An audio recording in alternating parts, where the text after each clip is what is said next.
네, 시작입니다. 반갑습니다. 반갑습니다. 예, 막장 토론의 정종권입니다. 배상훈이입니다. 네. 오늘은 또 뭔 이렇게 대화를 이렇게 쭉 길게 하셨나? 뭐 아까 뭐가 크다고 그랬고 다 크대요. 발도 크고 키도 크고. 누가? 몰라요. 어떤 분이. 네, 카프카님, 수진님, CSI님, 평화님, 퐁당님, 스르르님, 수정님, 뭐 등등등.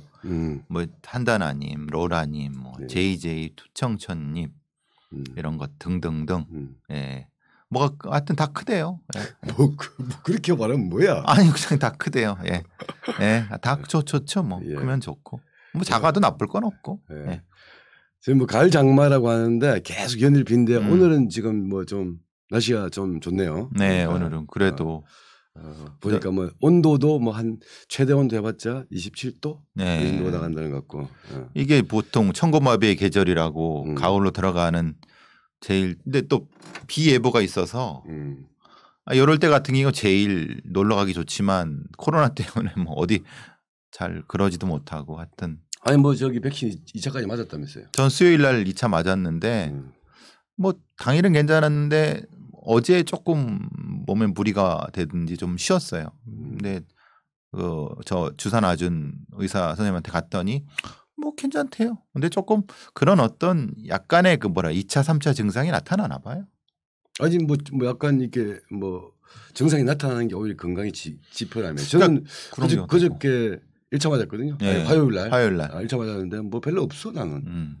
그러니까 이제 어떤 사람은 증상이 나타나는 게 더 면역력이 좋다는 사람도 있는데 또 의사들에 따라서는 꼭 그런 것도 아니다. 그러니까 이제 젊은 사람은 증상이 많이 나타나는데 그러니까 몸살이 있고 뭐 이런 것은 기본적으로 좀 있는 건데 못 느낄 뿐이다. 뭐 이런 얘기도 있고 그러더라고요.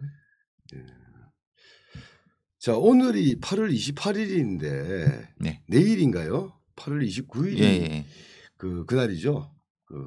우리 그날이죠. 경술국치라고 예. 우리가 까맣게 잊고 있고 8월 18일 날 홍범도 장군 대한독립군 총사령관 홍범도 장군께서 귀환을 하셨는데 사실 뭐 김경천 장군부터 시작해서 못 돌아오신 애국지사들이 많습니다. 그리고 이름 없이 산화하고 돌아가셨던 분이 아직도 뭐 연해주나 만주나에서 시신도 못 찾는 경우도 훨씬 많았는데 근데 그런 날 사람을 잊지 않는 것과 마찬가지로 우리가 치욕을 당한 경술국치를 우리 쉽게 잊는 것 같아요. 예, 경술국치 다른 말로 하면 옛날에 한일 합방이라고 했죠. 그렇죠. 근데 한일 병합조약 뭐 이렇게 얘기하는데 그게 8월 29일입니다. 사실 이게 체결된 거는 8월 22일이고 그렇죠. 그게 이제 발효가 된 게 8월 29일이죠. 그래서 이제 내일입니다. 내일인데 몇 년 지난 거예요? 뭐. 그러니까요. 1910년이니까 그렇죠. 111년이구나. 111년. 예. 근데 이제 100년이 지나도 어떤 친일 청산이라든가 이런 것들 아직도 얘기가 나오고 있고 그 유명한 홍범도 장군도 유해가 이제 뭐 며칠 전에 돌아온 정도라고 하면은 사실 과제는 아직 많은데 그 말씀 드린 거는 잊지는 말자. 그 치욕을 당한 일도 잊지도 말고 또 우리가 기억해야 될 건 기억하자. 그것 때문에. 그러니까 이 지금 한일 관계가 역대 최악이라고 하는데 그게 뭐 위안부 문제에 대한 또는 일제 강제징용 문제에 대한 대법원 판결 그리고 뭐 일본의 무역 보복 이런 과정이 있는데 사실 그 근본적인 배경에 있는데 식민 지배가 있는 거고 그 식민 지배의 시작일이 8월 29일이다. 그러니까 우리가 뭐 8월 15일만 기억하는 것이 아니고 8월 29일도 기억을 해야 되고 또 그게 있어요. 보통 6월 25일 한국전쟁의 발발일을 많이 얘기하잖아요. 6.25. 그렇죠. 그런데 한국 이 전쟁이라는 이 비극이 그래도 멈춘 날 휴전협정 정전협정 체결일 그거 7월 27일이거든요. 그렇죠. 거기에서 우리는 이제 완전한 평화로 가야 되는데 아직 그렇게 가고 있지 못하다는 의미에서 오히려 기억해야 될 날이 7월 27일 수 있는데 그러니까요. 그런 건 좀 잘 부각이 안 되더라고요. 그렇죠. 그러니까 전쟁의 발발일 6월 25일 전쟁이 임시적으로 끝난 날 임시적으로 그게 7월 27일 식민 지배에서 해방된 날 8월 15일, 식민 지배가 시작된 날 8월 29일 뭐 이런 것들은 한번 기억해 주는 게 좋을 것 같아요. 그렇죠. 예. 예. 자, 오늘은 사건 사고니까 몇 가지 간단한 어떤 그 통계라고 해야 되나 통계적 흐름들에 대해서 약간 짚어줘야 될 만한 거. 예를 들면 신변 보호 요청이 요즘 시기에 급증하고 있는데 그렇죠. 그 문제하고 또 그 말이 많고 많이 들었던 우리 국민 참여 재판. 그렇죠. 근데 그건 지금 뭐 오히려 줄어들고 있어요. 이런 것들에 대해서 한번 간단히 좀 짚어보면서 그 배경 이것도 한번 살펴봅시다. 예. 신변보호 요청이 급증하는 건 세상이 뭐 이렇게 험악해져서 그런 건가? 그렇죠.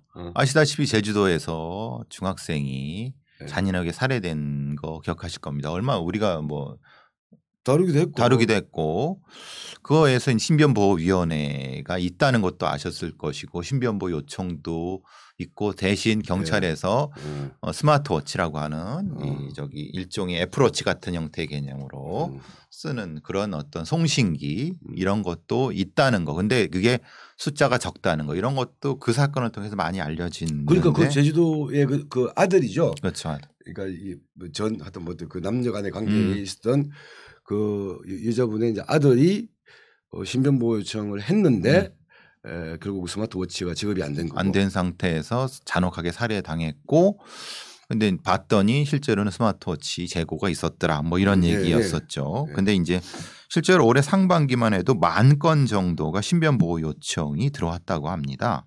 그러니까 원래 2017년도에 6,924건이고 작년에는 14,800, 15,000건쯤 되죠. 더블이 넘네. 그렇죠. 올해가 상반기만 10,000건이니까 하반기 합치면 20,000건이 넘겠죠. 대충 그럼 거의 되겠죠. 뭐 6,900이니까 2017년도에 한 7,000건 정도 했는데. 그렇죠. 뭐 지금 올해는 한 2만 건 된다는 건 3배 정도 3배가 된다는 거죠. 그렇게 되는 거죠. 세상이 험악해졌구만. 험악해졌을 수도 있고 또 이전에는 인지하지 못했던 성범죄 가정폭력에 대해서 가정폭력특보법이라든가 이런 부분 여러 가지의 예전에는 그냥 참고 살았지만 지금은 데이트 폭력이라든가 이런 부분에 대한 인지도가 늘어나고 그러면서 보호해야 되겠다고 하는 적극적으로 스스로를 보호해야겠다. 이거는 그냥 그 남녀 간의 문제라거나 사인 간의 어떤 문제가 아니라 이건 이제 폭력이고 범죄다라는 인식이 많이 생긴 거죠. 그런데 그것에 대한 인식도 늘고 법적인 것도 늘어나는 반면 그것을 담당해야 되는 경찰의 어떤 부서라든가 예산이라든가 인력 자체는 그냥 횡보하고 있다. 그러니까 제자리에 걸음하고 있다. 라는 것이 지금 제가 이 기사를 가져오게 된 이유죠. 그러니까 성가정폭력이 급증하는데 경찰의 스마트워치 구매가 차질을 빚고 있다. 그래서 뭐 내년에는 한 10,000개를 더 구매하려고 하고 있다라고 하는 건데 실제로 이제 서울의 일선경찰서가 보유한 스마트워치가 평균 12개라고 합니다. 서울의 경찰서가 31개거든요. 예. 근데 서울에 한 600개 있다는 거 아니에요? 600개 아니죠? 12개? 그러니까 평균 12개니까 한 4, 50개? 4, 500개. 500개 정도죠. 서울 1,000만 인구를 관할하고 있는 치안의 행정 거기에서 관할하고 있는 스마트워치가 한 4, 500개? 4, 500개, 600개가 안 된다는 거예요. 예. 그런데 그게 말이 되느냐. 그러니까 한 경찰서당 예를 들면 종로경찰서나 구로경찰서 같은 경우도 평균적으로 12개밖에 없다는 거예요. 근데 여기서 가정폭력, 성폭력, 데이트폭력 12건밖에 없습니까? 말이 안 되잖아요. 그러면 이게 왜 이런 문제가 발생했을까라는 거를 역추적하면은 실제로는 이 스마트워치의 비용이라고 하는 신변보호 관련된 비용은 범죄 피해자 보호 기금이라는 것에서 나옵니다. 근데 이 범죄 피해자 보호 기금의 주요 용처를 쓰는 주요 주무부처, 그러니까 어떤 예산 같은 경우는 국가 예산은 주무부처가 있습니다. 그게 법무부로 돼 있습니다. 행안부가 아니라. 근데 실제로 신변 보호를 하는 주무부처는 경찰인데. 행안부고. 근데 행안부고. 근데 그 기금의 대다수는 법무부가 가지고 있는 거예요. 거의 95% 이상이. 이게 무슨 문제냐. 예전 같은 경우는 주로 경찰에서 신변 보호 같은 경우를 업무로 취급하지도 않고 안 했다는 거예요. 그리고 법무부에서는 기금이 있었지만은 사실은 그것을 유명무실했고 그랬는데 신변보호에 대한 요구가 확 폭증하는데 그것을 경찰이 담당하다 보니까 어떻게 그냥 대충 해왔어요. 지구대 요청하고 신고하고. 근데 이제는 너무나 늘어나니까 이거 기금을 법무부한테 달라고 했는데 차일피일 미루다가 요번에서야 이제 그럼 조금 넘겨주겠다 정도가 나와 있어 갖고 이런 문제가 발생한다는 거죠. 그러니까 실제로 그것이 필요한 데와 쓰는 데가 분리가 돼 있는 이런 그 흔히 말하는 수요자 중심의 범죄 예방 치안이 안 됐다 있는 거예요. 법무부 얘기하기 전에 일단 신변 보호 요청을 한다. 나는 이게 위협이 있으니까 네. 여기에도 여러 가지 수준이 있을 거예요. 등급이 있을 거 아니에요. 그렇죠. 이건 적시 무슨 격리 조치한다거나 이런 정도의 위협이 있을 거고 조금 더 관찰해야 된다 이런 정도가 있을 거고 범주가 있을 건데 그걸 전부 다 경찰이 다 감당할 수 없잖아요. 그렇죠. 그러니까 그 신변 보호 요청에 대한 어떤 그 구체적인 그 대응책 중에 가장 그 일반적인 게 스마트워치를 그렇죠. 가장 지급해서 위급한 상황에서는 뭐 이렇게 뭐 누르거나 이렇게 하면 그렇죠. 바로 이제 경찰한테 연락이 가고 온다는 거 아니에요. 그렇죠. 그러니까 왜 그러냐 아까 말씀드린 것처럼 그러면 이런 얘기부터 문제를 삼아야죠. 그럼 신변 보호를 하는 게 경찰의 업무가 맞느냐부터 따져봐야죠. 그런데 이게 검찰, 그러니까 법무부에는 보호관찰관이라는 게 있거든요. 예. 그러니까 이제 출소자 중심의. 그러니까 말하자면 그런 위험인자들을 관리하는 게 법무부가 해왔다. 범죄예방국에서 해왔다고 하면은 경찰이 신변 보호한다는 것이라는 것과 법무부의 그런 업무가 사실 좀 애매한 게 있어요. 어디가 해야 되는 게 맞은 것 같으세요? 우리 편지장은? 전 경찰이 맞는 것 같은데. 경찰이? 왜냐하면 그런 거 있잖아요. 그 법무부에서 보안관찰이라고 하는 것은 잠재적 가해자에 그렇죠. 대한 관리인 거고 신변보호 요청이라고 하는 것은 일반 국민들 중에 내가 잘하면 피해자가 될 수 있다라는 위협을 느껴서 보호 요청하는 거기 때문에 그렇죠. 성격이 다른 것 같아요. 그런데 경찰에는 그런 부서가 없습니다. 신변 보호를 전담하는 부서가 아예 없습니다. 그러니까 말씀하신 거대로라고 하면은 저는 뭐 경찰이 하든 법무부가 하든 어쨌든 저는 전담 부서가 있어야 된다는 입장이기 때문에 경찰이 하게 되면 경찰의 그런 전담 부서를 만들거나 아니면 그들의 전문성을 높여줄 수 있는 것을 해야 되는데 지금은 그런 전담 부서 자체가 없기 때문에 1번 전담부서가 없어. 그러니까 신변보호 요청이라는 게 지금 급증하고 있는 상황인 거고 신변보호 요청 또한 치안 대책 중에 제일 뭐 예를 들면 하나라고 볼 수 있는 건데 전담부서 없음. 순위가 밀리는 거죠. 밀리고 있고 그다음에 두 번째는 신변보호 요청 중에서 요청하더라도 다 일일이 수작업이 아니라 이 경찰이 대면 접촉해 가지고 할 수 있는 게 아니기 때문에 그렇죠. 중요한 방책으로 스마트워치를 지급하는데 숫자가 너무 없어. 그 예산은 법무부가 있어. 네. 또 법무부에 가 있던 뭐가 든 돈이 없다는 거 아니에요? 돈이 없는 거지. 아니 무슨 재난지원금이 날리고 무슨 이렇게 펑펑 때리 쓰면서 이런 문제에서 돈을 안 쓰겠다는 거 아니야? 그렇죠. 일단 정부에 많지. 그렇죠. 그럼 제가 볼 때 또 스마트워치 잘 가동이 안 되는 경우도 많다. 그렇죠. 옛날 거. 좀 그러니까 고장 나고. 뭐 저기 지하에 들어가면 터지지 않고. 아예 터지지 않고. 그러니까 그러면은 이거를 통합적으로 관리하려고 하면 차라리 스마트워치라는 개념이 아니라 얼마 전에 박범계 장관이 그 우리 보통 그 발찌 전자발찌가 잘 된다고 막 선전하고 그러는 게 있었거든요. 그럼 중앙 수신국에서 통합적으로 하든가. 이게 이제 이원화됐다는 거예요. 그러니까 그러면 그래서 저는 아니 그럴 바에야 법무부가 범죄 예방을 해서 신변보호를 하는 게 낫지 않느냐라고 하는데 또 이건 인력의 문제가 있어 갖고 좀 그러니까 지금 말씀드린 좀 애매한 상태라는 거예요. 아니 그럼 난 궁금해요. 스마트워치라고 하는 게 결국 누르면 이 위급 상황을 알리고 위치를 해서 굉장히 출동하는 거 아니에요? 경찰에 112 콜로 가는 거죠. 핸드폰으로 하면 안 돼? 핸드폰으로 할 수 있는데. 핸드폰에 무슨 앱을 갈아가지고. 근데 그거는 뭐냐면 만약에 신호가 끊기거나 문제가 됐을 때 법적인 책임을 못 지죠. 일반 상업회사의 전파로는. 그래서 일반이라 공적인 수신망이 별도로 있어야 되는 거예요. 하긴 그러겠다. 이거 또 장난치는 놈들이 많겠구나. 그렇죠. 어차피 스마트워치를 지급한다는 것은 경찰은 당신을 챙겨주고 있다라는 확인인 건데 서로. 그래서 스마트워치를 눌렀는데 경찰이 안 오면 경찰이 문제가 되는 거 아니에요. 그래서 그것도 법적인 문제가 생길 수도 있는 거니까. 그런데 뭐 만약에 앱을 우리 전 국민이 더 가지고 있는 핸드폰에 앱을 누르시게 되면 진짜 뭐 개나 소나 114 장난전화 하듯이. 그리고 그걸 또 이제 전파의 공공성의 문제가 있고 관리의 문제가 있기 때문에 그래서 지금 걸리는 게 그런 거예요. 그래서 이거를 좀 정리를 먼저 해야 된다. 즉 말하자면 지금 경찰이 지급한 스마트워치가 6,800개 전국적으로 6,800개 정도 된다고 하는데요. 근데 뭐 2만 건이라며. 그러니까 안 되죠. 전체적으로 숫자가 안 되는 거죠. 그러니까 절대 숫자가 부족한 부분인 거고 그러면은 차라리 제가 말씀드리는 건 경찰의 신변보호부서를 확충을 하든가 아니면은 그 인력을 감당 못 하겠으면은 법무부 산하에 US 마샬이든 미국의 조직 형태든 법무부 산하의 조직을 만들까 아니면은 조직을 만들 필요 없이 법무부의 인력들을 좀 조정을 하든가 뭐 아니면 뭐 여러 가지 방법을 내서 뭘 하든가 해야 되는데 지금은 어떻게 했냐면은 경찰의 다른 어떤 그 지구대에 그 업무를 배당만 하고 배당하는 것의 최선이 스마트워치를 지급하는 것으로서 그 다음에 그 사람 주변에 순찰을 조금 강화하는 것으로서 신변보호가 제한되어 있는 거예요. 아니 나는 느낌이 어떤 느낌이냐면 2만 건이 벌어지잖아요. 신변보호 요청 2만 건이 있는데 스마트워치는 한 7천 개야 6천 개야.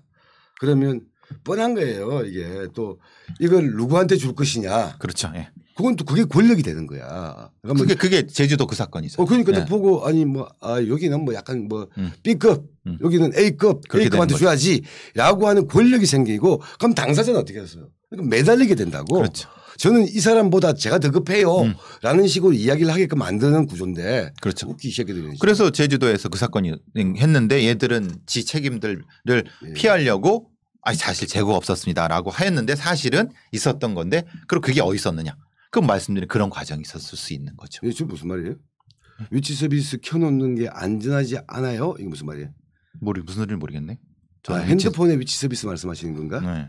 그건 개인 회사, 그러니까 상업 회사로 들어가는 거니까 어쨌든 지금 그 신변보호 요청은 늘어나고 있고 거기에 비해서 대응할 조직은 빈약하고 예산도 빈약해서 시급히 뭔가를 만들어야 되는데 아직까지 거기까지 못 가고 있다.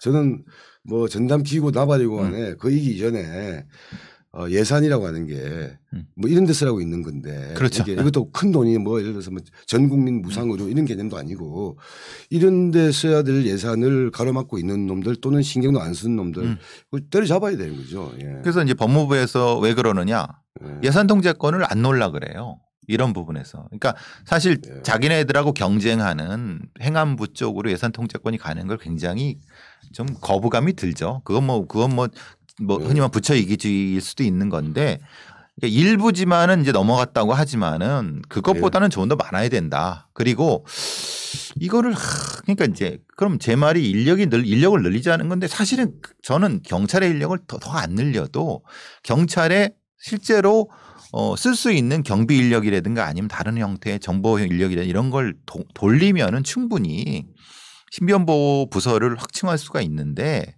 그 부분은 왜 그러냐. 신변보호를 요청하는 사람은 힘이 없는 사람들이에요. 그렇죠. 그죠? 근데 경비경찰을 요청하는 사람들은 누구냐면 힘이 있는 사람들. 전두환 같은 사람들이. 그렇죠. 예를 들면. 그러니까 경비경찰이라고 하는 게 사실은 그 지역에 있는 유력자를 지키고 뭐 이런 데 주로 많이 쓰인단 말이에요. 그러니까 이게 사실 치안도 빈익빈 부익부가 된다는 것이 바로 그런 거예요. 그러니까 제가 항상 이런 요구를 하면은 경찰들이 저를 비난을 많이 하죠. 그럼 경비경찰을 없애자는 얘기냐. 아니 제 얘기가 그 얘기 아니라 힘 있는 자를 지키고 있는데 쓰이는 경비경찰의 수가 적지 않다는 걸 알고 있다. 그럼 걔네들이 지금의 경비경찰이나 아니면 그런 힘 있는 자들이나 힘 있는 기업체를 지키는 경비경찰의 숫자를 공개를 해라. 그래서 그 숫자가 필요 없다는 것을 어떤 필요하다는 것 자체를 어떤 입증을 하고 입증 못하면 걔네들을 신변보호경찰로 돌려라. 아니면 수상경찰로 돌리든가. 그걸 안 하고 있는 상태에서 나를 비난하지 마라. 내가 경비경찰을 일방적으로 줄이라고 한 적 없고 지금 있는 형태의 정보경찰을 일부러 줄이려고 없다. 합리적인 형태의 업무평가를 해달라는 거였는데도 저를 비난하길래 그런 얘기를 했는데 지금 이 문제는 결국 그 문제예요. 그러니까 근데 이런 걸 얘기하지 않고 무작정 인력 늘려라 예산 받아라라고 하면 얘들이 꼭 제 말을 이제 지들 유리한 대로 그럼 경찰 늘리라는 얘기냐라는 쪽으로 바꿔갖고 나를 또 공격하죠. 예. 자, 신변보호 요청의 어떤 건수가 불과 4년 만에 2배에서 3배까지 그렇죠. 죄송합니다. 3개까지 급증하고 있다. 음. 근데 신변보고 요청에 주로 범죄 유형을 보게 되면 성폭력, 가정폭력, 아동폭력, 뭐 데이트 폭력, 그런 아동폭력 이런 것들이 차지하고 있다. 그런데 이것을 위한 가장 기본적인 어떤 도구 수단인 스마트워치는 절대적으로 부족하다. 나라 돈 국가 예산이라고 하는 것은 이런 데 쓰라고 있는 건데 그렇죠. 뭐 이런 부분에 대해서 한번 짚어봤고요. 또 하나 요새 또 통계 중에 의미 있게 한번 지금 잡히는 게 국민참여재판이라고 하는 게 이거는 가정폭력은 증가하고 있어. 그렇죠. 국민참여재판은 줄어들고 있다면서요. 줄어들고 있죠. 네.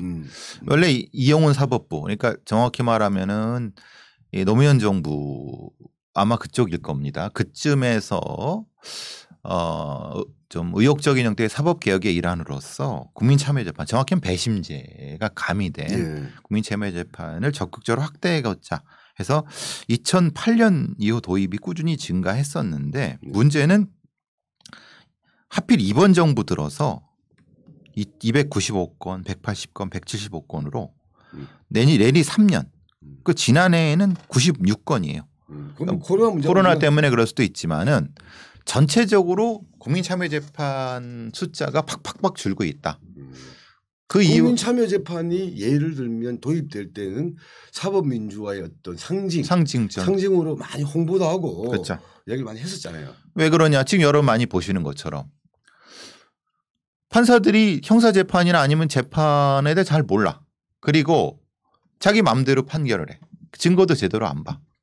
이전에는 엉뚱한 사람을 죄를 주고 또 죄를 져야 될 사람을 엉뚱한 무죄를 만들어버리고 자기 마음대로 뭐 집행유예 때리고 엉망으로 봤어. 그게 시작이 그래서 이제 사실 그것 때문에 이런 국민참여재판의 요소를 가미해 보자라고 한 것이 의도가 그거였었는데 이 법에는 치명적인 한계가 있다는 거예요. 뭐냐면 그거를 결정할 수 있는 게 판사들이라는 거예요.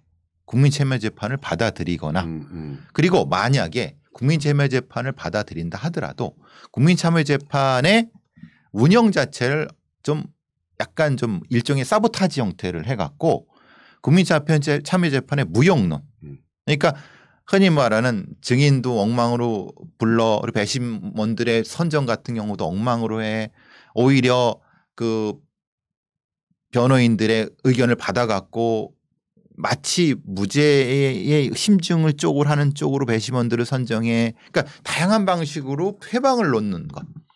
결국 그렇게 돼서 국민참여재판 자체에 대한 평가 자체를 국민의 평가 자체를 무력화시켜 갖고 결국은 국민참여재판을 할 필요가 없다. 특히 이제 성범죄 재판 같은 경우 특히 그래요. 왜냐하면 성범죄 재판이라고 하면은 이 국민참여재판을 하는 게 좋을 것 같지만 정반대입니다. 왜냐하면 오히려 성범죄 재판을 국민참여로 재판하게 되면 이 변호사들이 일부러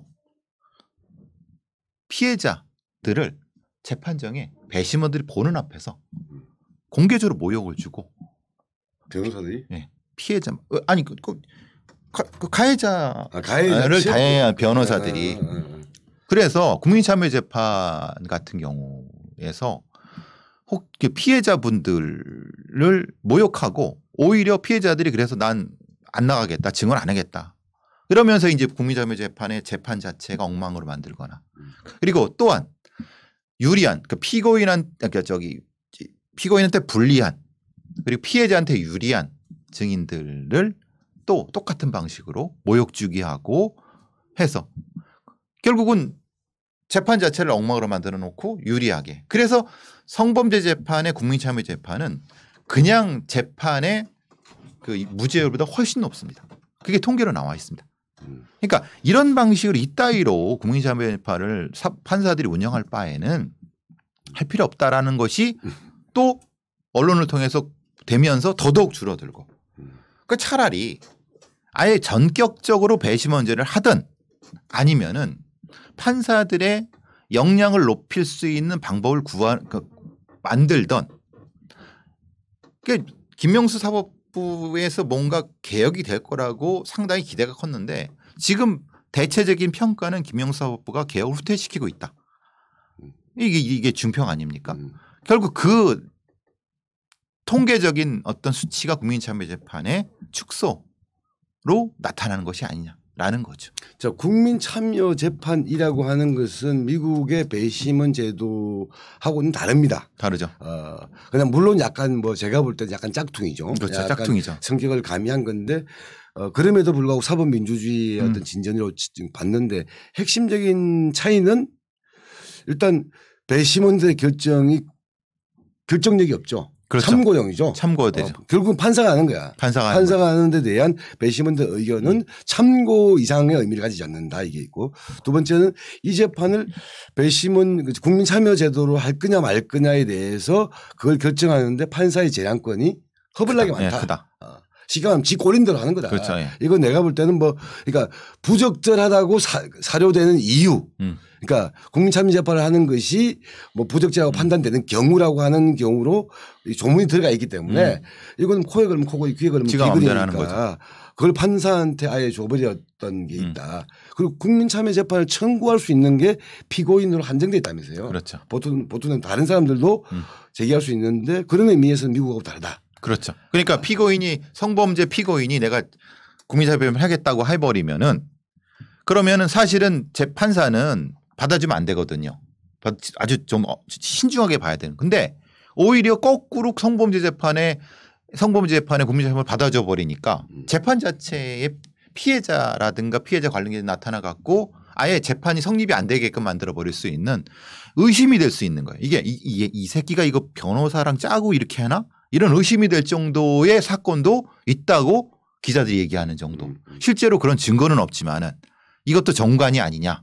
그러니까 이미 전관 변호사들이 이런 형태 즉 판사 측 판사를 한 전관 변호사들이 자기들이 아는 거죠. 이렇게 하면 요거를 유리하게 할 수 있다는 야료를 부리는 수 있다는 걸 알면서 그렇게 하는 거 아니냐라는 의심이 든다는 거예요. 자, 국민참여 재판은 근데 뭐 장점이 있습니까? 장점이 뭡니까? 장점은 뭐냐면 판사 그러니까 모르는 판사 그러니까 그 전문성이 없는 판사들이 함부로 재판을 형량이나 아니면 유무죄를 결정하지 못하게끔 압력을 넣을 수 있다는 것이 가장 핵심적인 부분이죠.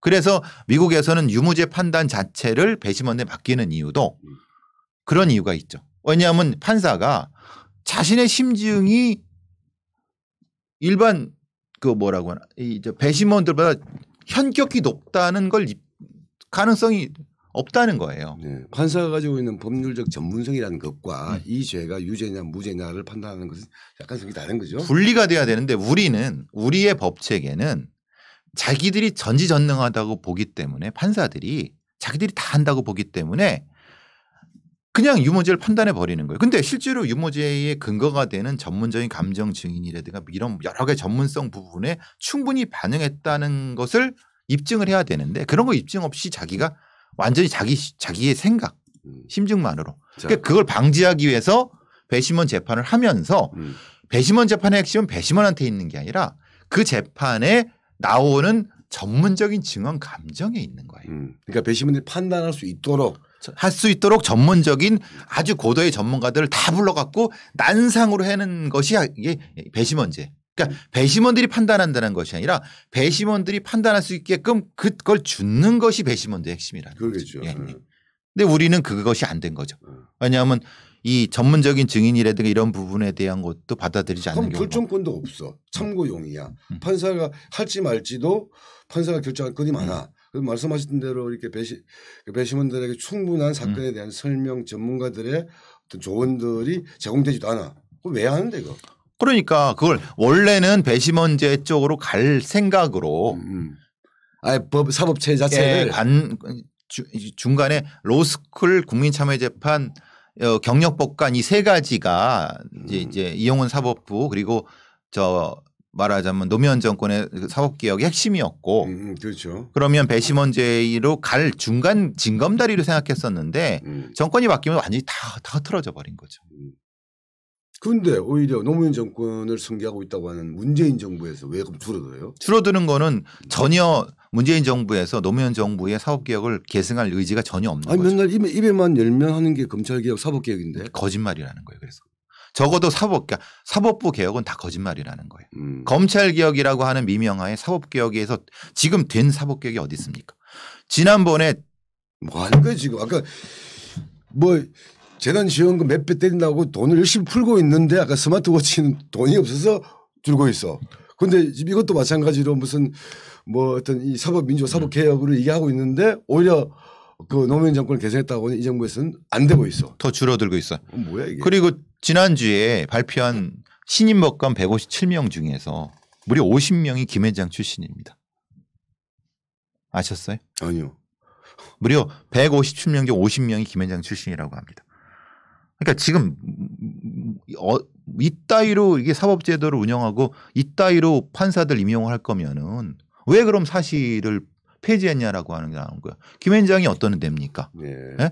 사법농단과 관련돼 있고 우리나라의 기득권과 관련돼 있다고 오히려 가습기 살균제의 피고인들을 대변해 갖고 난리가 났는데 뭐 자기들은 뭐 어떤 법적인 뭐 권리를 누린다고 하지만은 그러니까 지금 정권에서 말하는 사법개혁과 실제로 실천하는 거는 정반대로 가고 있어요. 기득권을 옹호하고 수호하는 쪽으로 가고 있어요. 오히려 5년짜리 공력법관으로 하면서 새파란 잘 모르는 법관 애들을 법관으로 쓰고 그들 중에서도 최고 엘리트 그리고 그들의 최고 엘리트를 스카우트는 김앤장 중심으로 계속 이 법 판사들이 계속 쌓여가고 있는 거예요. 어쩌자는 거예요. 이게 지금 그 일환의 하나가 지금 국민참여재판의 축소가 결과라는 거예요. 왜? 사법 엘리트들은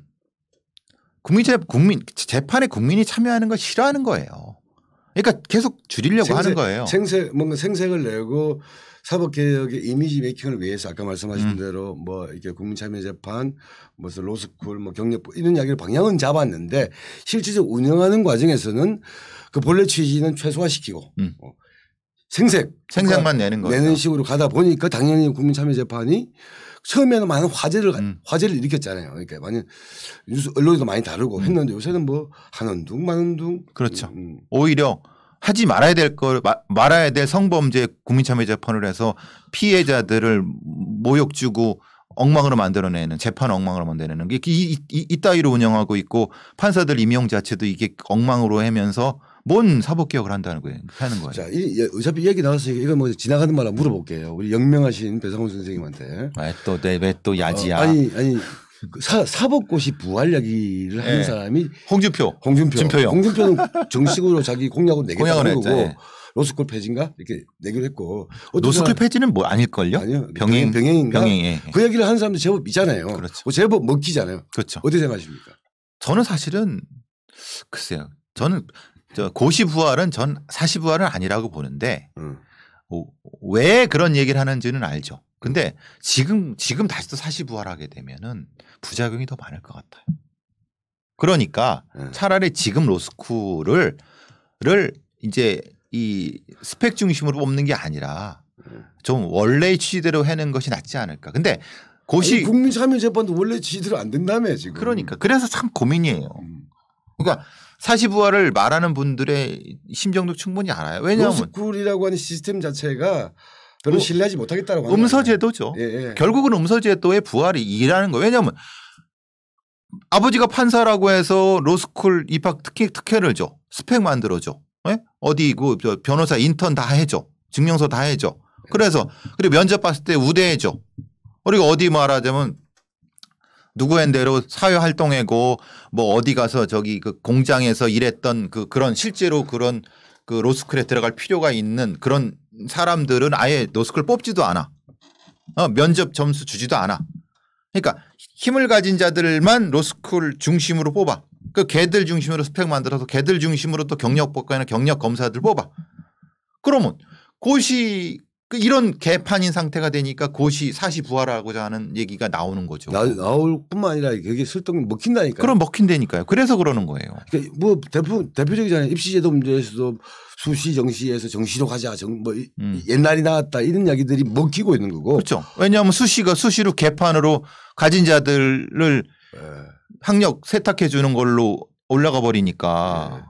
그러니까 뭔가 바꾸려고 한 마음은 알겠는데 그 바꾸는 과정 절차 결과가 국민들을 설득하고 공감대를 만들어주지 못하고 오히려 저렇게 바꾸려고 하는 저기에 뭐가 야로가 있는 거 아니냐라고 하는 불신을 만들면서 뭐 옛날이 나았다. 뭐 이런 식의 분위기를 만들고 있는 게 참. 저는 그래서 뭐 싫어하실 분도 있겠지만 조국 사태의 핵심은 그거예요. 조국이 부정한 짓을 했다 말았다 그게 문제가 아니라 기본적으로 개혁을 하고자 하는 사람들의 그 전체적인 흐름을 그게 망가뜨렸다는 거예요. 지금 기득권을 재생하는데 소위 자기들도 개혁하고자 하는 사람들이 거기에 편승해 갖고 했다는 거. 그러니까 뭐 조민이 실력이 없다 있다 그런 그따위의 문제가 아니에요. 조국이 그걸 의도적으로 했다 있다 문제가 아니라 그 제도를 거기로 가서 전체적인 개혁의 흐름에서 사람들의 신뢰를 놓치게 만들었던 것이 가장 큰 문제라고 저는 보는 거죠. 정치와 뭐 예를 들면 고위공직자들이 우리 사회의 리더들인데 리더십이라고 하는 것은 공감대 저 사람이 하는 것을 신뢰할 수 없다라고 하는 것이 가장 기본이 갈려 있거든요. 근데 그런 것들이 무너지니까 지금 말씀하신 그렇죠. 대로 이제 신뢰의 붕괴죠. 신뢰의 붕괴. 예, 자, 그래서 국민참여재판 신변보호 요청 급증하고 있고 스마트워치는 부족하고 국민참여재판의 취지는 뭐 나름대로 의미가 있었지만 갈수록 줄어들고 있고 특히 노무현 정부 국민참여재판을 도입하고 시도했었던 노무현 정부를 개성한다고 하는 문재인 정부에서 오히려 줄어들고 있다. 물론 거기에 민정수석이었던 분이 대통령인 정권에서 예, 물론 코로나라는 외적 요인도 있겠지만 그런 부분들이 무엇을 함의할까 특히 사법개혁의 징표는 뭐냐 뭐 이런 것들을 한번 짚어봤습니다. 예. 자 이제 그러면 또 그 이야기를 좀 해봐야죠. 요새 제일 또 핫하다고 하면 무섭잖아요. 잘못된 말이잖아요. 그죠? 이슈가 된다. 예, 지금 가장 뭐 국민들 사이에서 뭐 관심과 이 사건의 처리 과정에 대해서 하여튼 관심이 되고 있는 사건이죠. 그게 마포 데이트 폭력 살인 사건이죠. 그렇죠. 예. 살인 사건.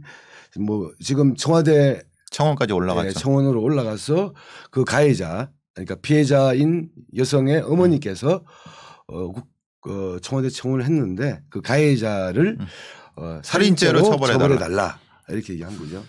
우리가 데이트 폭력 사건 같은 경우가 오해하시는 것이 그냥 뭐 몇 대 뭐 치고받고 뭐 그랬을 거라 생각하지만 천만의 말씀입니다. 데이트 폭력이 상습화되고 이 반복이 되면은 거의 뭐 완전히 기절시킬 정도까지도 때립니다. 지금 이 건이 어떤 남성이 어떤 여성을 이 마포인 오피스텔에서 폭행을 했는데 그냥 몇 대 때린 정도로 생각하는 그런 몇 대 때린다는 것 자체도 안 되지만은 가사 상태 그러니까 그 죽음이 이르기까지 정도로 폭행을 하고 그 다음이 사실은 더 중요한 거는 119, 112에 지가 신고를 해요. 지가 신고를 해서 그 여성이 술을 먹었나? 왜 이렇게 정신을 못 차려? 이런 식으로 갑자기 쓰러져서 네. 정신을 못 차리고 있어요라고 한 거예요. 거짓말이죠. 그리고 나서 바로 그때 병원에 옮겼으면은 이 여성분은 살았을 거라고 봐요. 근데 그거를 골든타임을 놓치게 그냥 유지하고 있다가 결국은 사망하게 만들었어요. 병원에서 3일 뒤에 돌아가셨어요.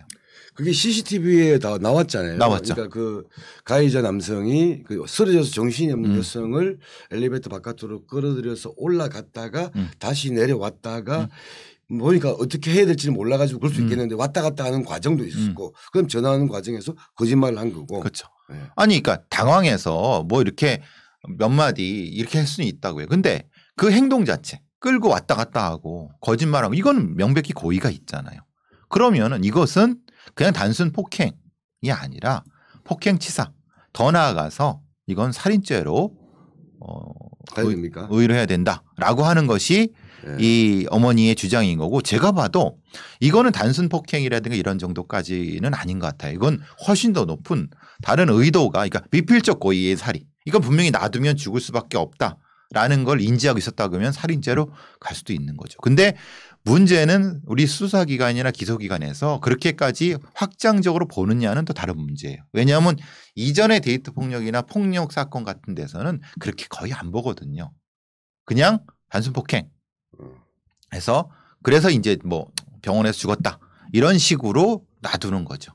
아 그래요? 네, 대부분이 그랬어요. 그래서 그러다가 만약에 이런 사망이나 같은 아주 또 사망이 내거나 중상이 되지 않는 상태에서 신고가 되었을 때는 야 그냥 상방 합의해. 그렇죠. 예. 그냥 예. 둘 사이에 뭐 연인 사이의 문제인데 예. 이렇게 하는 경우가 네가 사과하고 다음부터 그렇죠. 그러지 않겠다. 경찰이 그렇게 조정을 해. 그렇죠. 근데 사실 그렇게 해서 죽는 경우는 드물잖아요. 그러니까 여태까지 경찰은 그렇게 해왔고 그리고 근데 가장 그 제일 안 좋은 경우가 죽는 경우 그래도 이 범인을 처벌해야만 논란이 되지만은 죽진 않았는데 식물인간에 준하는 정도의 후유증과 회복은 됐는데 그 엄청난 트라우마 때문에 나중에 자살을 하거나 아니면 일상생활을 못하는 경우에 이 범인을 어떻게 처벌할 것인가에 대한 것은 아예 공간이 없습니다. 아예 법 적용 자체라든 게 아예 없습니다. 그러니까 오히려 이 경우가 더 많아요. 그래서 이 경우를 어떻게 할 것인가에 대한 것을 법 전문가들이나 이런 치안 전문가들이 논의를 해봐야 되는데 아예 그런 내용은 없습니다. 근데 실제로 그런 피해는 상당히 많이 난다. 그게 지금 이 사건의 본질입니다. 근데 지금 현재 이 친구 이 가해자는 지금 그 구속영장이 기각됐죠. 그렇죠. 그러니까 우리나라의 판사들도 그렇게 생각합니다. 연관성, 폭행과 사망의 연관성을 그렇게 연결시켜 보지 않습니다. 우리 이건 마치 정당방위를 별로 그렇게 심각하게 보지 않는 것처럼 똑같습니다. 그러니까 그 즉시 죽였느냐 안 죽였느냐 그리고 그 다음에 고의성이 없냐 이거를 분절해서 보기 때문에 사실 이건 대단히 위험한 범죄거든요. 그런데도 불구하고 뭐 연인 사이이다 아니고 조치를 취했다 그래서 불구속 상태로 되는 거죠. 그리고 지금 현 경찰은 원래는 상해 혐의였다가 지금 이제 뭐 그 치사나 살인이나 이것으로 이제 공소 변경을 고민하고 있는 상태죠. 그런데 아까 국회 청원회 어머니의 청원회 벌써 26만 명 이상이 그렇죠. 동의하는 걸 보고 또 이런 사건이 한번 터지게 되면 왜냐하면 아까 그 제가 가정폭력이 아니라 신변 보호 요청의 범죄 양태에 대해서 올해 상반기 종류별로 보게 되면 제일 많은 게 물론 성폭력입니다. 이게 30%예요. 그렇죠. 가정폭력이 17.8%, 협박이 14.5%, 데이트 폭력이 13.8%입니다. 그러니까 이 성폭력하고 데이트 폭력을 합치게 되면 거의 과반에 육박하는 그렇죠. 게 이제 이 신변 보호 요청의 어떤 그 범죄 형태가 그렇다는 거고 뭐 이런 이런 마포 사건 같은 경우가 이런 뭐 위험성들을 보여주는 거라고 봐야겠죠. 그렇죠. 예. 그러니까 초기에 데이트 폭력이 발생했을 때 신변보호 요청을 하고 적극적으로 처벌을 하고 이 접근 금지 같은 것을 했다고 하면 거기까지 가지 않았을 텐데 근데 그게 안 하게 되면은 어떻게 했냐면 그 이 피해자가 주변의 도움을 못 받으니까 스스로 해결하려고 그래요. 근데 가장 위험한 게 스스로 설득하려고 해요. 내가 저 남자랑 애인 관계였으니까 몇 마디 하고 조금 맞아주면은 몇 마디 하고 그러고 요즘 조금 참으면 애가 좀 나아지겠거니 천만에 맞습니다. 폭력은 외부적 요소가 개입되지 않고는 절대 바꿔지지 않습니다. 그거를 많은 분들이 착각을 하세요. 그래서 이런 비극이 생기는 겁니다. 좀 더 지켜봐야겠죠. 몇 군데 뭐 며칠 전에 보니까 그 마포 그 오피스텔 이 사건을 또 다른 뭐 시사 프로그램 인데서 많이 다루고 계시더라고요. 다루고 계시는데 거기는 이제 그 CCTV 같은 경우 이 CCTV가 없었으면 어떻게 됐을까? 없었으면 아무것도 안 됐어요. 그냥 걔가 그 가해자가 전한 그대로 그렇죠. 그게 아니라는 것을 입증하기가 상당히 힘들 거 아니에요. 없죠. 데이터 폭력의 특징이 그거잖아요. 연인 관계인데 예를 들면 그렇죠. 연인 관계에서 무슨 폭력 살인이 나올 논리적 개연성이 없는 건데 그렇죠. 뭐 우연히 다쳤다. 그래서 죽었다. 이렇게 말해버리면 CCTV 장면이 없었다고 한다면 이거를 이 친구의 그런 폭력으로 인한 살인으로 연결시킬 수 있었을까라는 고민이 되네요. 그렇죠. 그러니까 이런 걸 보면 CCTV의 어떤 효과는 그렇죠. 분명히 있는 것 같아요. 확실히 있는 거고. 그런데 경찰이 초기 어떤 진술을 들을 때 너무 가해자 중심으로 들어갔고 그것도 이제 관행이 바뀌어야 되는데 어쨌든 그건 좀 부차적으로 하더라도 지금 만약에 CCTV 없었으면은 여기까지도 오지도 않았죠. 근데 또 CCTV는 저번에 왜냐하면 제 아는 또 지인의 따님이 제주도에서 뭐 예를 들면 여러 사람들이 사는 뭐 빌라 같은 데서 있는데 누가 와가지고 새벽에 그 버튼 있잖아요. 비밀번호. 네. 그거를 누르는 거 새벽에 그걸 3번인가 소중히 안 하더라는 거예요. 불안하잖아. 이자인데 그렇죠. 이자분이 사는 그 뭐 오피스텔 같은데 그 번호를 물론 틀리지만 3번을 이런 일이 3번인가 있다는 거야. 그래서 그 건물 주인한테 아니 이 불안해서 살겠냐. 당연히 지금 난리가 났죠. 그 다른 어머니한테 얘기하고 당장 제주도 내려갔는데 건물주한테 제일 먼저 구한 게 뭐겠어요. CCTV 달아달라고 하니까 그건 또 안 된다고 하더라고. 또 어떤 거는 그게 사생활 침해 이런 요건들이 있기 때문에 자기가 달고 싶다고 하더라도 집단 거주시설에서는 함부로 할 수 없다고 하던데 또. 그러면은 근데 그거는 사실은 집주인이 일정 정도 그 책임을 면하기 위한 건데 그 안쪽이 아니라 하더라도 공동 출입문 바깥에는 달 수가 있거든요. 아니 이게 예를 들면 건물들이 예를 들면 오피스텔이니까 땅땅땅땅 한 층에 돼 있잖아요. 2층 전체를 보는 그 CCTV는 안 된다고 하는 건데 그러면 입구 쪽. 그렇죠. CCTV 그래서 보통 있는 게 뭐냐면 엘리베이터. 유일한 출입구는 엘리베이터를 찍게 하는 거. 왜냐하면 그건 공용 공간이고. 그러니까 그 층에 엘리베이터. 네, 그렇죠. 엘리베이터가 없는 건물이면. 그러면 주요 출입구를 찍는 공용 공간으로 관리. 여기는 찍고 있습니다라고 이렇게 만드는 거죠. 그러니까 예를 들면 뭐 3층짜리 4층짜리 빌라 같은 경우는 그 층에 올라가는 그 계단 쪽 그건 그렇죠. 가능하다는 그건 겁니까? 가능하죠. 그럼 거기 외에는 들어갈 수가 없으니까 이런 식으로 적극적으로 그러니까 주인이 사실은 하기 싫은 거죠. 만약에 했으면은 그 세입자들한테 있는 분들한테 다 동의를 받아서 그러니까 동의를 얻으면 되는 거예요. 가능할 것 같은데. 가능한데 근데 그 집주인은 그게 싫었던 거죠. 왜 그 얘기는 뭐냐면 네가 네 돈으로 달아라 이 말이에요. 네가 네 돈으로 네 위 앞에 달아라 이 말이에요. 네 문 앞에. 네. 그건 가능하다는 거예요. 그건 자기 건 가능하죠. 그 얘기예요. 그런 거군요. 네. 네, 알겠습니다. 자 이제 마지막 이야기를 좀 하고 가야죠. 네. 네, 마지막 이야기는 이야기를 안 할 수 없는데 우리 지난번에 했잖아요. 저기 그 약간 시사적인 성격인데요. 지금 정치권이나 이런 문제에서는 가장 핫한 게 사람으로 치면 윤희숙. 법안으로 치면 언론중재법. 윤희숙 어때요? 그래서 너무 당당하게 나와서. 근데 두 번째 눈이 어제 일단 커져서. 네, 어제 기자회견상으로는 본인이 인정을 했어요. 아버지가 불법을 했을 수 있을까 하는 개연성이 있는 건 인정한다. 그럼 인정 안 하는 게 뭐야? 그러니까 그래서 아니 그 불법은 맞지 않냐. 원래 권익위원회도 윤희숙을 뭐라고 한 게 아니잖아. 윤희숙의 아버지의 농지법 위반 뭐 이런 거. 이런 것이 그게 권익위원회의 건데. 그래서 그 주요 시간 할애는 그거 같아요. 민주당의 그 이재명이나 이런 사람들을 공개적으로 이렇게 끌어들이기 위해서 그게 제일 많았던 것 같아요. 내가 수사 받겠다. 뭐 계좌 까고 뭐 했는데 그건 다 사실 의미가 없어요. 사실 그걸 계좌로 연결해 주는 사람이 어디 있습니까? 투기하려고 작정하면은 그건 아닌 거고.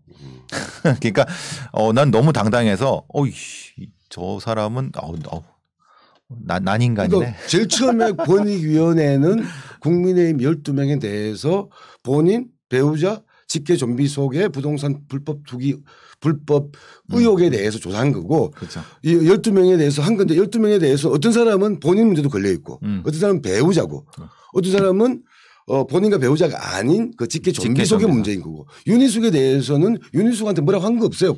권익위원회에서는. 그 직계 좀비 속인 아버지의 부동산 그 불법성이 있다. 그 예를 들면 그 농지법하고 그 주민등록법상 위협 있다. 이걸 가지고 지가 갑자기 발끈해가지고 나와가지고 오히려 문제가 더 커진 거 아니야 지금. 그렇죠. 커져가지고 이건 아버지의 그 불법성 그 농지를 소유하게 된 과정에서의 불법성은 좀 명확해진 것 같고 오히려 이 과정에서 윤희숙의 역할 또는 윤희숙의 그 형제의 역할이 있느냐 없느냐. 그걸로 확대가 다 이제 문제가 가 있는 거죠. 그렇죠.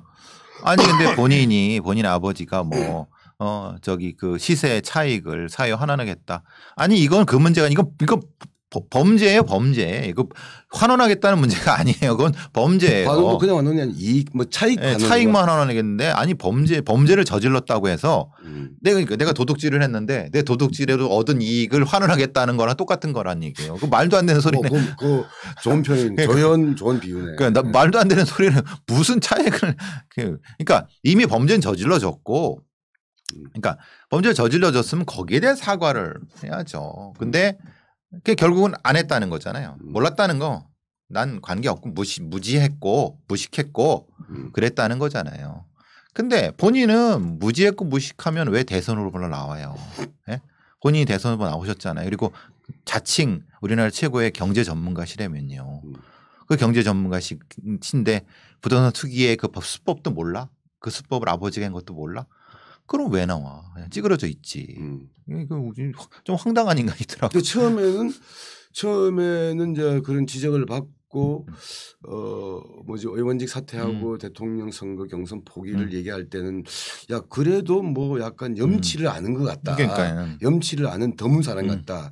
이런 정도의 평가는 있었잖아요. 그런데 갑자기 이제 그게 저것 봐라. 지금 왜 사퇴하지? 하면서 깜짝 놀랐어. 따지고 보니까 뭔가 찔리는 게 있는 거 아니냐라고 자꾸 얘기를 한 거야. 그러니까 이 윤희숙이 또 발끈한 건데 발끈했는데 까고 보니까 결국 이제 불법성은 있는 거 아니에요. 그런데 그렇죠. 참 이게 누가 덜 더럽나 이 부패에 덜 연루되었나 이런 경쟁을 하는 것 같아요. 민주당이나 저 국힘이나. 난 너무 좀 이게 염치를 모른다고 하는 게 김연아 SH인가요? SH 예. 사장 임명에 대해서 아주 뭐 이게 웬 떡이냐면 달라붙었다가 그러니까 이게 아니 본인이 또 부동산 전문가시고 여러 거 하는데 근데 또 여러 정황이 나타나. 아니 그걸 모르나? 이게 참 사람들이 좀 미련한 게 그러니까 물론 뭔가 좀 욕심은 있어. 자기가 뭐 이제 그 얻고 싶은 건 있어. 근데 그게 문제가 될 걸 모르나? 참 좀 좀 이해가 안 되는 거예요, 이게. 그러니까 그 정도로 모렴치하다는 거잖아요. 우리의 소위 말하는 지식인들이라든가 권력을 가지려고 하는 자나 권력을 가진 자들이 사실 이건 여나 똑같다고 좀 봐요.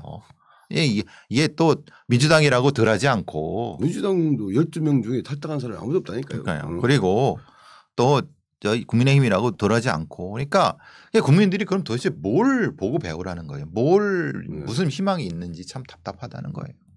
하여튼 나름대로 승부수로 던졌던 의원직 사퇴와 대통령 경선 포기가 그날 저녁부터는 갑자기 이게 그러니까요. 이제 똥볼이 되어버린 분위기가 우리 윤희숙. 그러니까. 그래서 윤희숙에 대해서 의외로 나는 임차인이다라는 연설을 통해서 이미지를 괜찮게 생각하고 저도 좋았어요. 있었는데 확 끝났더라고요. 그러니까요. 그 대표적인 게 제 아들입니다. 아 그랬어요. 그러니까 야 이건 좀 너무한다. 너무한 것 같다. 그러니까 염치가 없는 것 같다. 예. 자 그리고 사람은 윤희숙이고 지금 이 여야 대치 국면 정치권에서 제일 지금 큰 게 지금 언론중재법이거든요. 지금. 약간 근데 이부영 선생도 그렇고 이부영 전 대표라고 해야 되나요? 네, 그러니까 원로 언론인들 동아투리 해고자 출신이시고 그분들은 그런 것 같아. 약간 신중해야 된다. 많이 신중해야 된다. 그러니까 일방적이면 안 된다니까. 그러니까 전체적으로도 뭐 제가 지난번에도 했지만 물론 이제 저기 편집장 악법이라고 생각하시고 저는 이제 좀 과했다 정도였는데 저는 악법이라고 생각합니다. 네, 그러니까 이거 저는 이제 과했다 생각하는 건데 지금은 아닌 것 같다. 조금 숙고하는 기간이 필요할 것 같다. 적어도 언론중재법만은 뭐 그런 생각이 드는 거죠. 그 지금 제가 볼 때 언론중재법은 이게 대형 이슈가 되고 있어요. 지금 그러니까. 갈수록 더 커지고 있고 지금 뭐 청와대에서도 지금 어쨌든 문재인 대통령과 청와대는 이 언론중재법이라고 하는 핫한 이슈에 대해서 생각하고 있어요.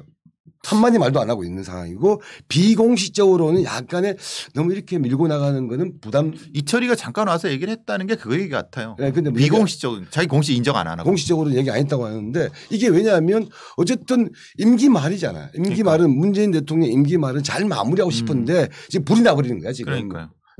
조용히 이제 조용히 지나갈 수도 있는데 그리고 지지율도 높은데 왜 굳이 분란을 만드느냐. 그러니까 이거는 문재인보다는 어쨌든 민주당에서 뭔가를 한 거고 핵심적인 어떤 몇몇 시도하는 것 같아요. 제가 보기에는 적지 않은 뭐 다수는 아닌 것 같고 소수 핵심들이 뭔가를 무슨 이유 때문에 주저하는 것 같고 거기에 송영길이 약간 부안해동하는 느낌이 그러니까 들어요. 민주당을 지지하는 소위 말하는 문파들 이쪽 말고 이 언론중재법을 지지 응원하는 뭐 사회단체, NGO, 정당이 거의 없어요. 약간 어떤 이부영 전 의원 같은 사람도 자유언론실천재단이라고는 얘기하지만 이분도 전직 민주당 의원이고 대표였잖아요. 민주당 대표였던 사람이고 그 계열 대표 다 보면 친민주당 계열이에요. 그 언론단체, 언론노조 이것도 전부 다 그렇고 심지어는 뭐 참여연대와 더불어서 참여연대는 많이 그래도 정권에 거리를 두고 있는데 가장 정권 친화적인 사회단체라고 불리는 곳 어디입니까? 민변. 민변에서도 적어도 일방 처리에 대해서는 반대를 하거든요. 그러니까요. 내용에 대해서 보완해야 된다. 내용에 대해서 무슨 중과실 이 파트에 대해서는 그건 악법적 요인 강하게 얘기하고. 그러니까 제가 주장하는 바죠. 민변도 브레이크를 걸려고 하고 있어. 그럼 도대체 민주당과 근무파들은 이 법을 밀고 나간 이유가 뭘까? 어차피 여론을 보면서 가야 되는데 여론도 지금은 처음에는 언론중재법에 대한 지지 여론이 높다라고 했는데 일부 나왔어요. 언론개혁 쪽으로. 언론개혁인 것 같고 그러니까 또 지금 이게 대체가 되면서 불이 나기 시작하니까 최근에 여론조사에서는 또 이렇게 강행 처리하는 것에 대해서 반대 여론이 더 다수가 나왔어요. 그럼 왜 이렇게 밀고 나가려고 하는 걸까? 좀 걱정이 되는 거죠. 제가 이 음모론으로 시나리오를 한번 써봤는데 그런 거 좋아. 그런 거 좋아. 이 민주당이 어쨌든 180석이잖아요. 180석이 절대다수 의석을 가지고 있으면서도 그냥 일방적으로 국힘이 뭐라고 하든지 간에 일방적으로 처리하는 법안이 있고 그다음에 야 타협해야지 협의해야지 이렇게 하면서 천천히 가는 법안도 있고 또 어떤 건 아예 법안 처리도 안 하고 저기 짱박아두는 차별금지법 같은 거는 짱박아두는 법안이 있고 세 가지 유행이 있습니다. 근데 국민의힘이 반대를 하든 뭐든 간에 일방적으로 밀어붙인 대표적인 법 세 가지가 있습니다. 그게 공수처. 검찰 관련. 그다음에 이 언론중재법. 언론중재법 아직 끝난 건 아닌데 이 세 가지는 그냥 국힘이 뭐라고 하든지 간에 우리는 뭐 이거 마치 쫓기듯이 일방적으로 통과시켰습니다. 공수처 그랬잖아요. 그렇죠. 검찰도 그렇잖아요. 그다음에 이것도 지금 그러고 있는데 이게 뭐냐. 자, 공수처는 뭐냐. 공수처는 고위공직자 범죄수사처입니다. 쉽게 말하면 고위공직자들에 대해서 이제 목을 칠 수 있는 그렇죠. 칼을 가지고 있는 거지. 그게 뭐냐면 이 문재인 정부 이후 퇴임 이후 보통 이제 퇴임 문재인 정부가 끝나게 되면 보통 그 전 정부에 대해서 뭔가 틀리잖아요. 그렇죠. 여기에 걸릴 수 있는 수사권과 기소권을 가진 사람이 누구냐? 그게 공수처인 거야. 그러면 지금 빨리 공수처를 통과시켜서 그를 위험이지.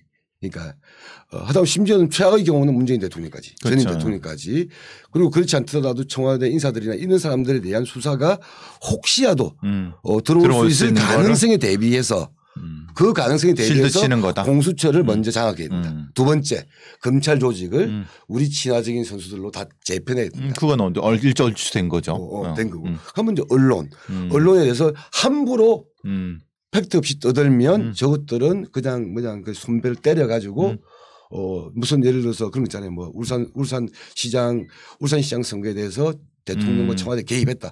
근거도 없이 떠든다.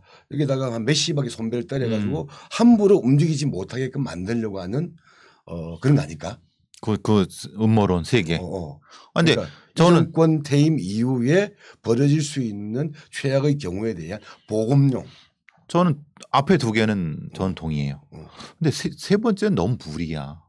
현실성이 많이 떨어져.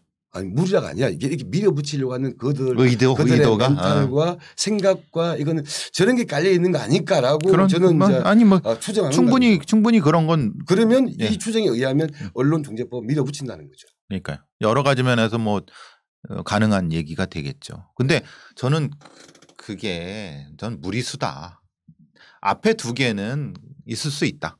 네. 공수처라든가 검찰을 제가 이것에 대해서 나름대로 좀 확신을 가지게 됐던 것 중에 하나가 우리가 지난 방송에 얘기했지만 군사법원법에 대해서 군사법원법을 좀 뭔가 제대로 개혁 여기도 어떤 뭐 기소권, 수사권, 재판 관할권 이게 전부 다 군대의 별들이 딱 자기 기득권을 지려고 하는 거 있잖아요. 그렇죠. 예. 이거를 개혁해야 된다는 취지는 검찰 개혁이나 무슨 개혁을 얘기하는 민주당 취지에 의하면 이것도 밀어붙여야 되거든. 그렇죠. 근데 쌩까거든. 그렇죠. 그건 안 하지. 군사법원법에서 다룬 사람들은 고위 정치인들이 아니거든요. 그렇죠.